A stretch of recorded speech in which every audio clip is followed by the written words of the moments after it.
So we've we've asked you to chat with us about breathing, and that is a giant topic of more than 20 minutes for sure.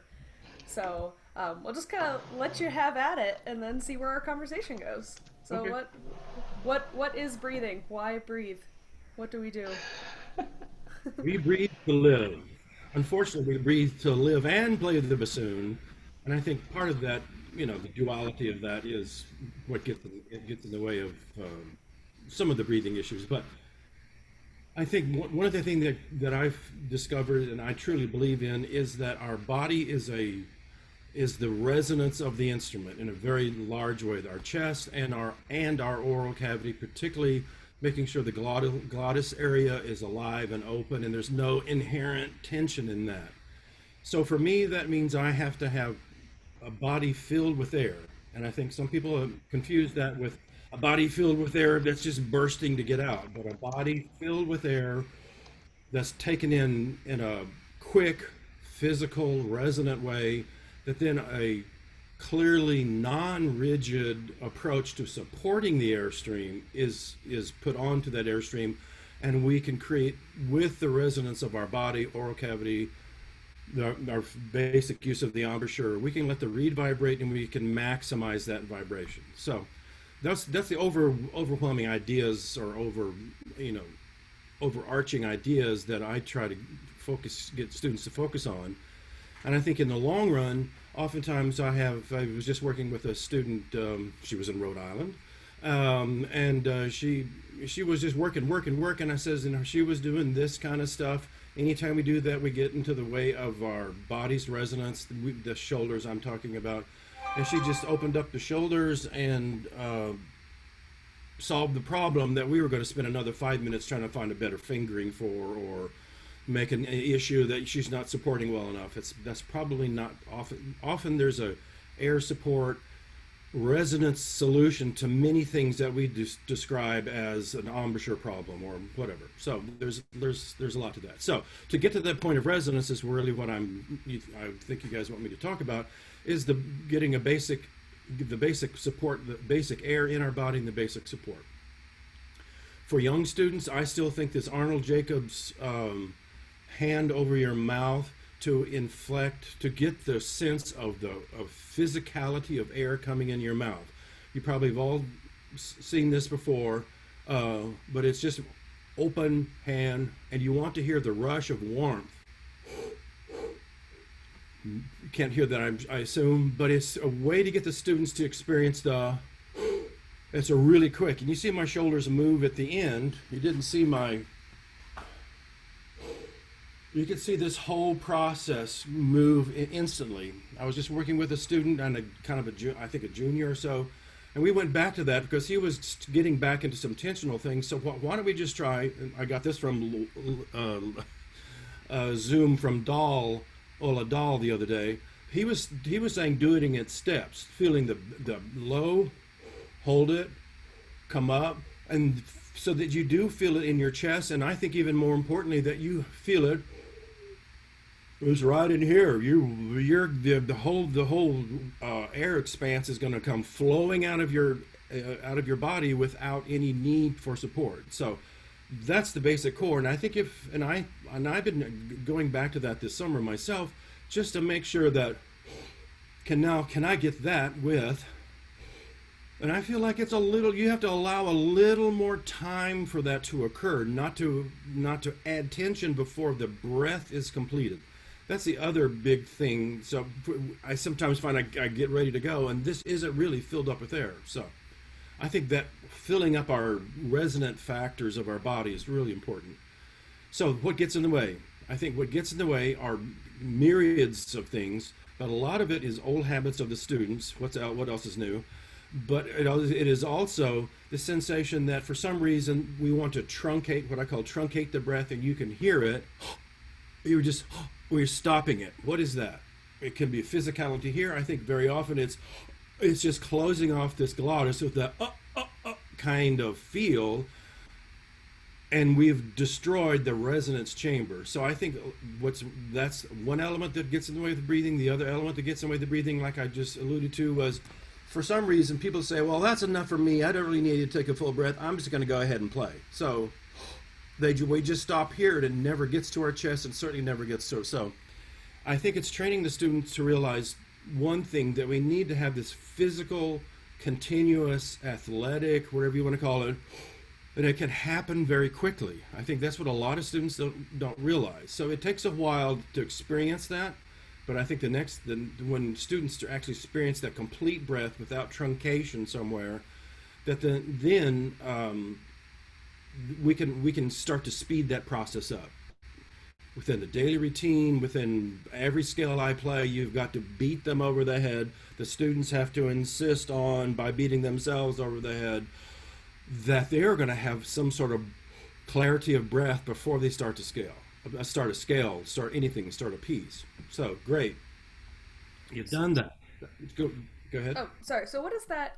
You said it starts out, obviously, as a slower process as you're getting used to kind of filling up with that much space, and then it speeds up kind of over time as you get more accustomed to it. Do you have like a methodology for speeding up students through that? Like turn on a metronome, suck X number of beats? I try to get students to turn on the metronome, and this is where the trust of students lets us down, I think. I don't think there are a lot of students going click, click, oh, I got it, or click, click, really trying to breathe on the impulse of a breath.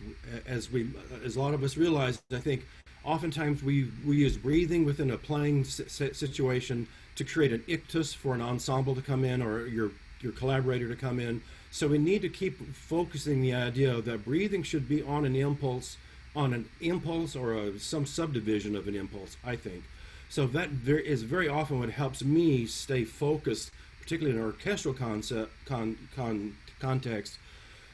Not that I'm trying to bring in the whole orchestra with me, but that I'm just trying to make sure I'm with the orchestra's impulse as I perceive it, and we can have that impulse is starting to get us into the rhythmic flow, the pulse center, if you want to call it that, of the group you're with. So, yeah, so I try to get students to speed it up very much so. That was going to be my next statement, was that's easy to do. All this stuff is great. You can take a million first breaths and you can rule the world. But now you've got to take a great breath, or at least a calculated breath, in the interior of a piece of music. And I think that's really the difficulty of it. And so I think here's where two things come into play. We have to, there's other things I like to insist on with students, that we're relaxed with our abs when we breathe. That's very important, that you feel like you're breathing all around your body. You can pretend that you're breathing through you have another mouth at the back of your neck.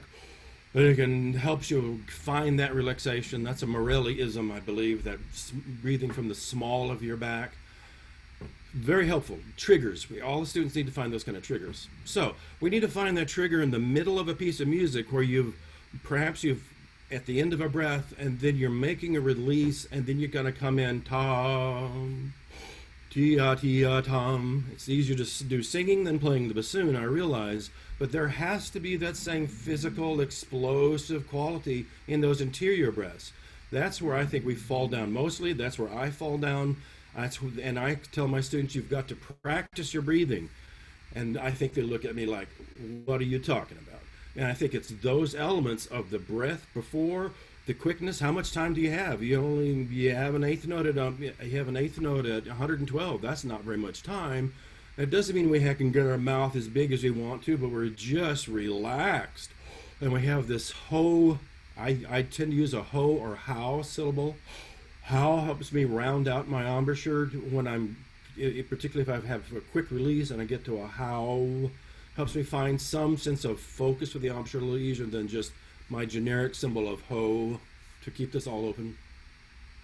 So what gets in the way of that? Practice. But the other thing that really gets in the way with it is how we release the sound before the breath. I think everybody seems to be aware of that.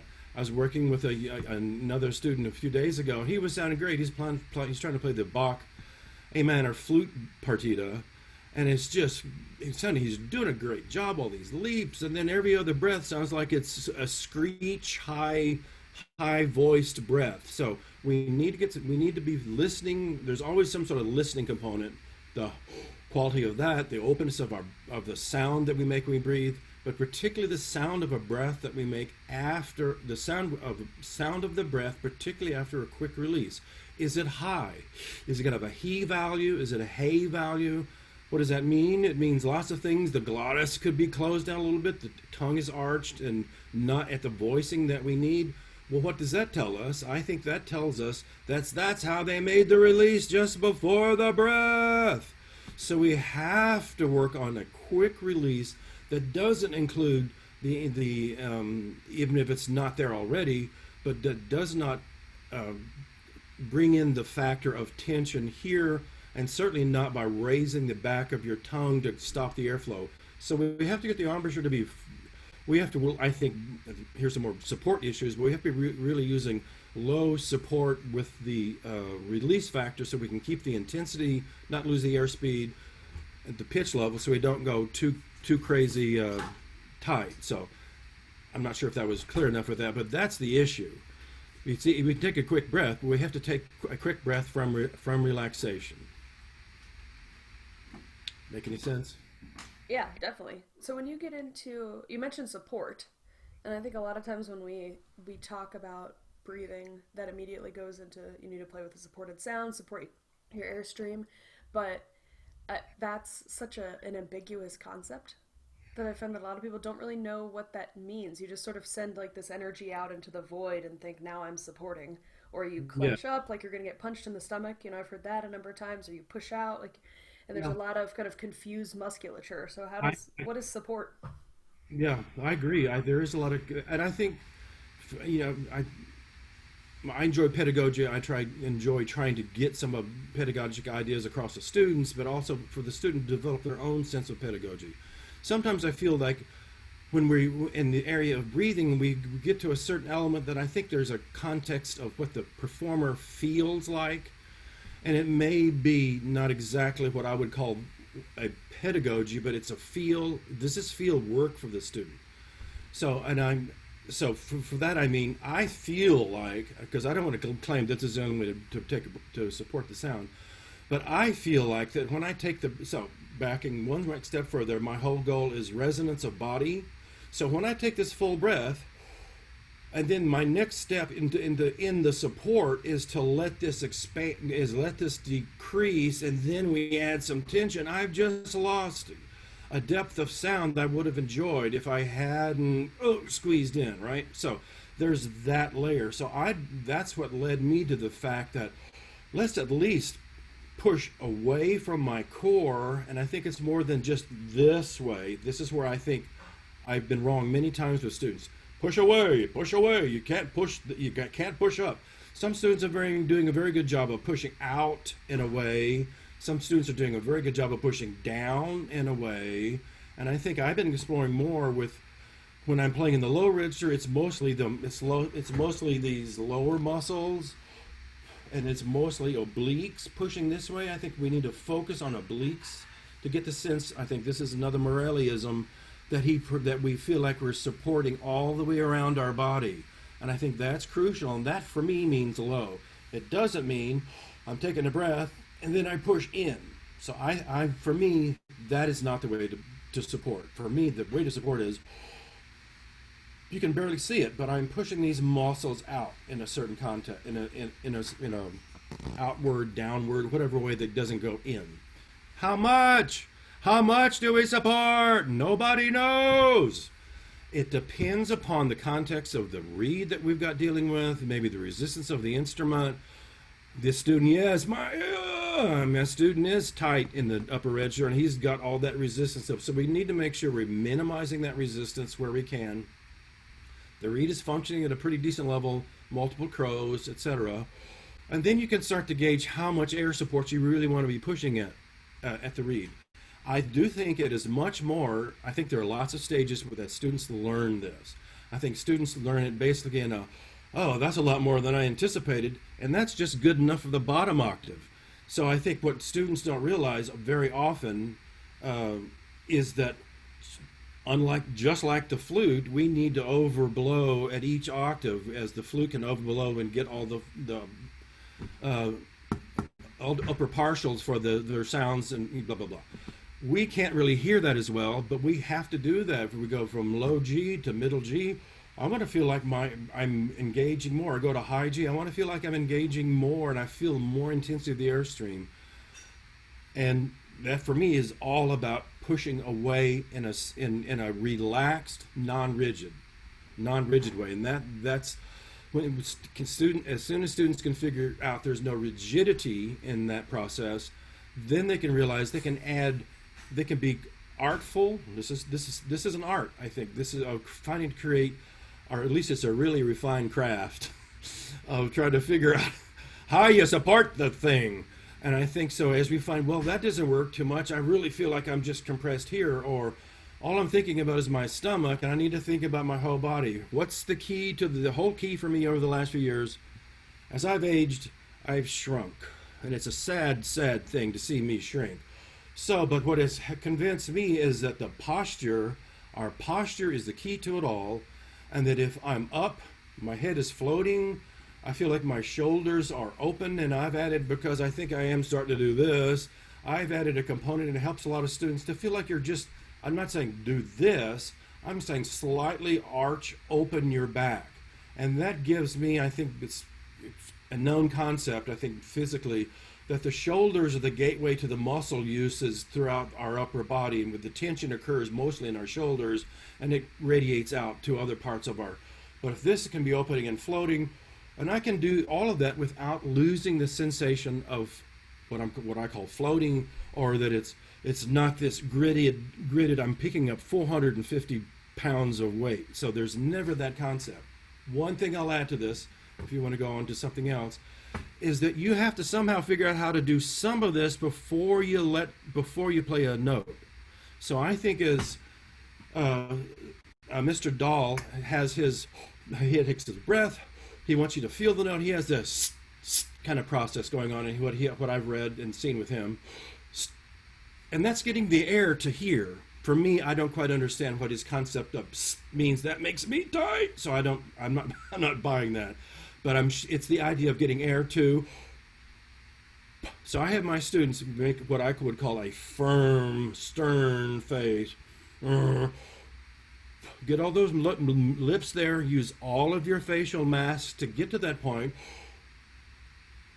Bah. Then you can and the student can then start to, if this is my mouth, this is the air. The student can start to experiment with. Here's 140 pounds of air, blah blah blah per square inch, or here's 80, or here's 100, or not, whatever. I can't go down. 70. Here's 60. So he can figure out what we need for the setting of a given note. And it's never 400 pounds. It's going to have, if this isn't out of the way, we can figure out I need for a nice open rich middle G. And we might need something totally different for a nice low supported piano G. It's going to be a very lower support. It's going to be probably actually less volume of air through there, but that creating that intensity.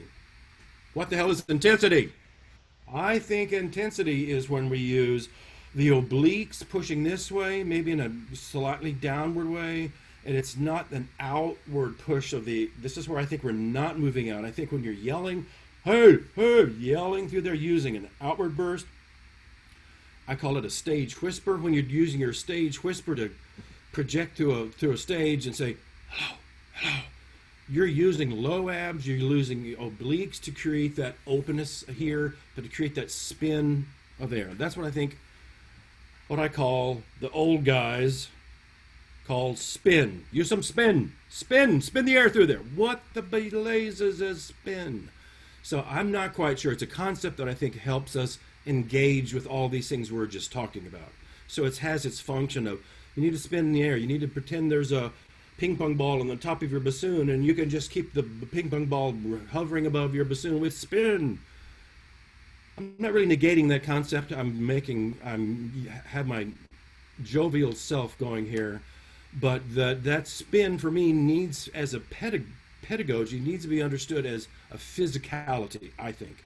And that can have to do a little bit more now. We haven't talked about it, but how we kind of voice the airstream, how we can kind of get it maybe more in our what I would call head voice, like singers do, or is it more of our chest voice, All these things are part of this process that and then allows us to, okay, how am I going to get the air across to the reed?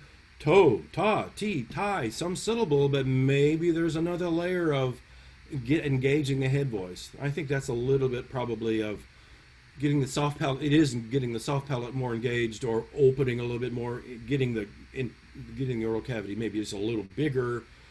It seems less precise to me, and you have to trust kind of the sensation of what you're doing in there. But so I mean, sorry, go ahead. Oh no, so it just reminds me of if you're thinking about different size tires. Like you've got truck tires or like little tiny road bike tires, and all of Yeah, them have a valve, and there's always space in the valve. But when you kind of press or you take the cap off, there's air ready to come out.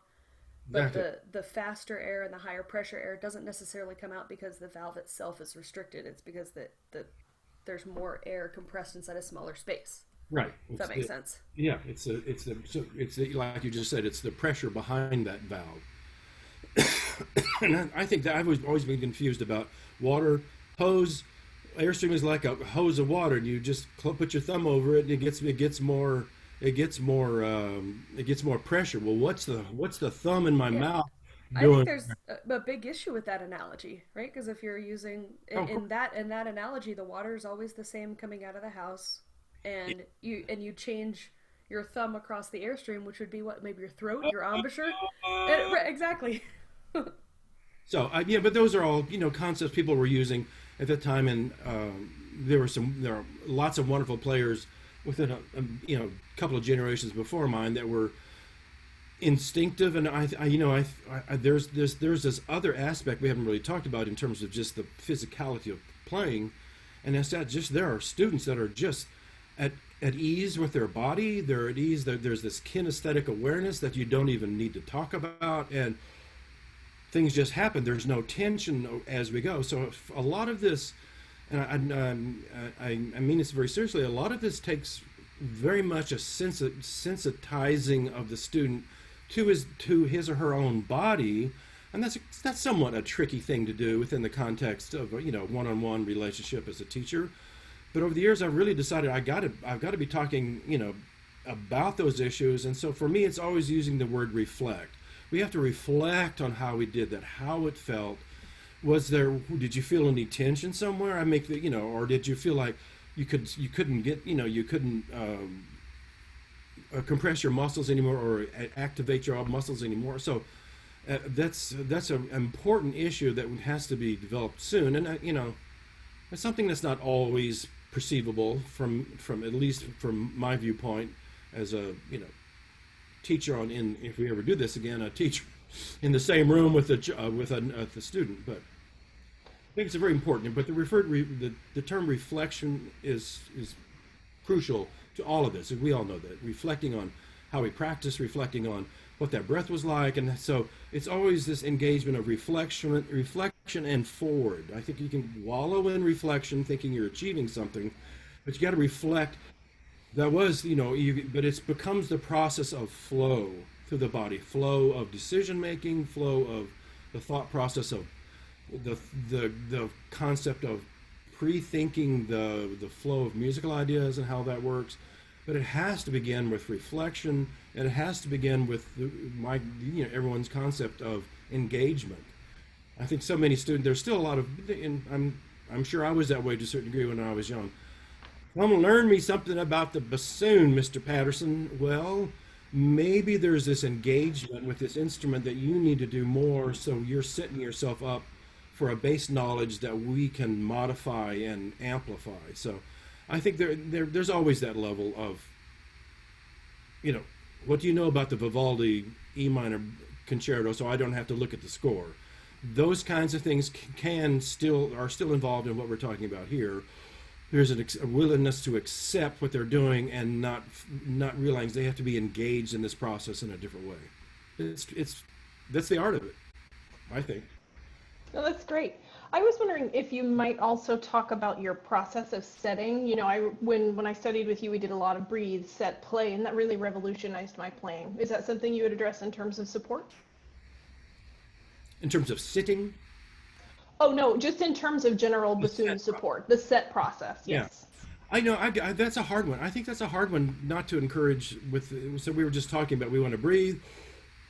And now how do we get that ready to go without introducing this? For me, and I've gone away from that, but I'm starting to come back to it. But for a long time, I would breathe, put the tongue on the reed, blow against the reed, let go of the reed, so that there was no possibility, I would hope, that the air would get stuck with kind of at some level that we're using the glottal area to close it. So some students react well to that, some students don't. Maybe I'm being less pedantic about my approach than I used to be. I'm not sure what the issue is.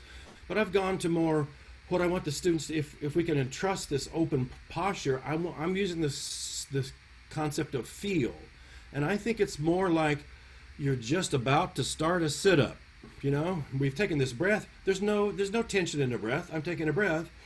Now I'm going to start this sit-up. I don't really mean you have to lean forward to do that, but you're just engaging those muscles, but you're not engaging them so hard that they create this tension. So I'm trying to get students to what I call this feel, this engagement, engage, and then there's another layer of actual what I would call support that creates enough energy to get the air through there. From my perception, I think that's what Dahl is trying to accommodate. I think in some of what he's doing, he might be a little more precise and more. It's ready to go right at the moment. And that's also helped me to realize I have a lot. I watch and listen to a lot of European players because they're just more available in a lot of ways than American players. But you know, there's a lot. I want the student to be on the reed before this is going on. However quickly, reed, tom, no, da, no, tom. So that little split second of difference, so you can feel the reed. Richard Dean is one of the associate or principal horn in New York Phil. He was at Brevard Music Center for several years. He put out a book, and he wants the students to taste every note before they play it. So I want to taste it. I want you to not hopefully that it's a 44-old day reed. You can taste the reed, but you can taste the process. You can feel like you're ready to go with that. So that's the trick. I think that if all of this processes we're talking about today, that is the ultimate process that we need to figure out. And so two things. We need to keep working on that, right? How much engagement do I need? I need more engagement than maybe in the top register than I do in the bottom, but I want to make sure that I don't move my jaw when I do that. As I'm tasting the reed, I'm feeling how much openness do I need? Maybe that may be on the reed a little bit more, depending upon your embouchure approach. High register may be on the reed so slightly more that I feel like the reed is helping, my embouchure is helping me with that process. And so oftentimes we need this quick relationship to the reed. If I'm going to play the Rite of Spring, it's going to be like that. But if I'm going to play Marriage of Figaro, maybe it's not. I don't think we need that. I think we want something a little more precisely of the music that we're dealing with. And oftentimes, like we were talking earlier about the secondary breaths within the music itself, we don't want to waste a millisecond thinking I got to feel the reed. Ludwig says feel the reed. I can't take. You've got to just let go and make it happen. But I truly believe that process of immediately playing on the reed is from many years of breathe, feel, and we're understanding that process in a slow regimen. You can take it too far, and you can get the process too pulled apart. But I think it's pretty easy to get the process tighter and tighter, so you can feel like plenty of time for the breath. Here's my feel and set, and we go. So. That's awesome. I really like the taste the note before you play it. You should hear this guy play. I would sit in front of him that's the softest blanking thing I heard in my life, and I got to come in right next to him. He's just fantastic. He's got a very interesting book. He talks about using the glottis, and he talks about stopping a little bit of this area before play, but the anathema for horn or wind players or brass players is stopping the airflow, creating some sort of tensional process, and it should be for us as well. That's why I like the sense of feel. We're engaging and we go. So That's awesome. Thank you. Yeah. Yeah, that's great. We could talk forever about breathing and support and voicing and things. In the interest of everyone's kind of rest of their morning, is there anything else that you just have a burning desire to share with us? Oh, I think we've covered it pretty well. I have my little list of things that my pedagogy overview. Um, I think if there's anything, if there's anything about all this, is just that need to realize it's a sequence, and that we can't miss. If there's anything right or wrong in your playing, it's this. You play the Mozart, you put an accent on the wrong note. That's a wrong way to play Mozart. No, it's not the wrong way. It's your opinion about how to play the Mozart. But with this, I think for the context that I'm trying to get within my playing, if I don't start in this way, I'm behind. You know what I mean? I'm behind in my breathing, behind in my support. So I think this is the point where sometimes you can kind of fudge. Yeah, that sounds pretty good, but right here, everything's got to come into congruence, and it's got to work. So I think that's the reason to spend, within the practice concept, in the practice concept, 5 minutes, even if all the students are worried about how much time to spend on things, or they don't have time for long tones, or we got to learn blah blah blah. So 2 minutes of attacks, or maybe just 2 minutes of just getting to 2 minutes of exercises without the bassoon, to 2 minutes of an attack. I've started doing something where I'm starting in an open F, and I'm doing just a breathe, my setup, and then I'm using 3 different syllables: T, te, ta, te, ti, just to make myself physically be aware of that. And within that, for me, I'm starting to make sure I'm going to go on the reed a little bit, I'm going to pull out a little bit. You can't see it. It's all within the embouchure concept that I'm using, where I'm getting more forward in my embouchure or more backed away and more cushioned in my embouchure. So it's just putting those things in that combination. And I still believe that if we do 50 minutes of practice, if we do 2 minutes, 3 minutes on 5 or 6 different things, and we do those every day over different combinations of notes or concepts or whatever, it's much better than just, I got to do some long tones, I got a lesson tomorrow. So that's obvious, but it's not real life, I think, for a lot of people. It takes another layer of discipline in our students that they've got to be dealing with this. And I think, that's the successful students. Often I wonder, how are students going to, I have to get everybody a job. Well, what's wrong? Why? What's going to happen to blah blah blah if they don't get a job? How does this whole process get weeded out? How do the students weed themselves out? And I think right here is part of why students weed themselves away from being a success.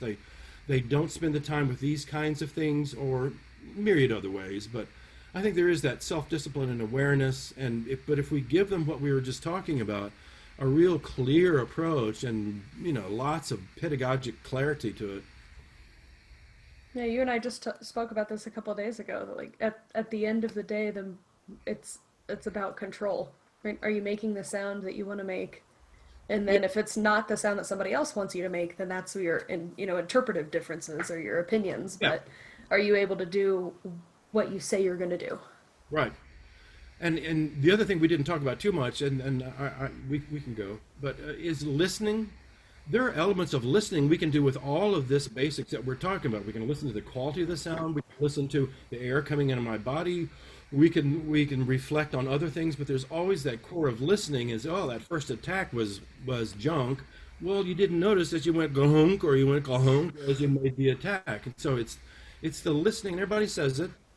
Use a mirror, use a metronome, but you got to listen at what you're looking at and comparing yourself to. So you've got to listen to. You got to listen to what you're looking at. And I think that students sometimes are a little bit taken aback at how great they look, and they miss the initial point of contact with the reed, or their mouth wasn't open, or they're breathing with their lips protruding because Mr. Ludwig said a whole breath, and is like that. No! I am one funny guy. Isn't it great? I love it. I miss it. I gotta be honest. I miss it.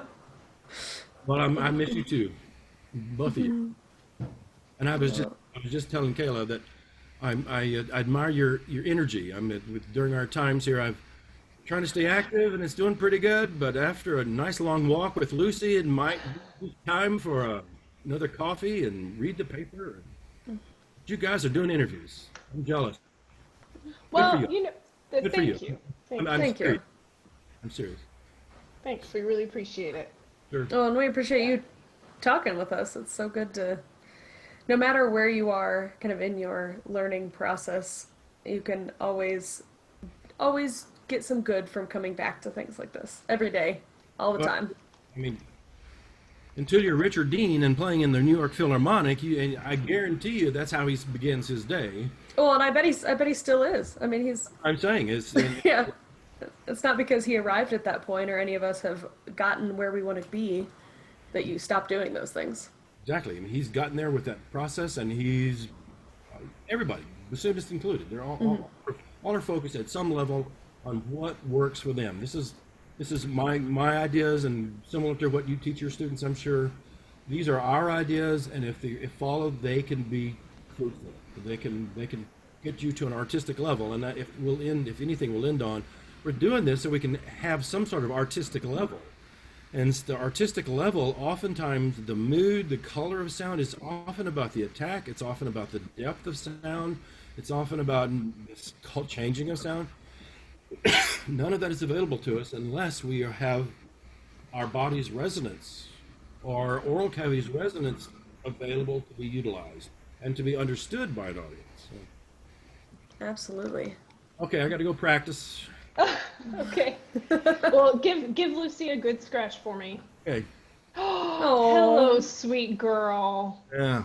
She looks very distraught by this whole conversation. Yeah, she looks. Yeah.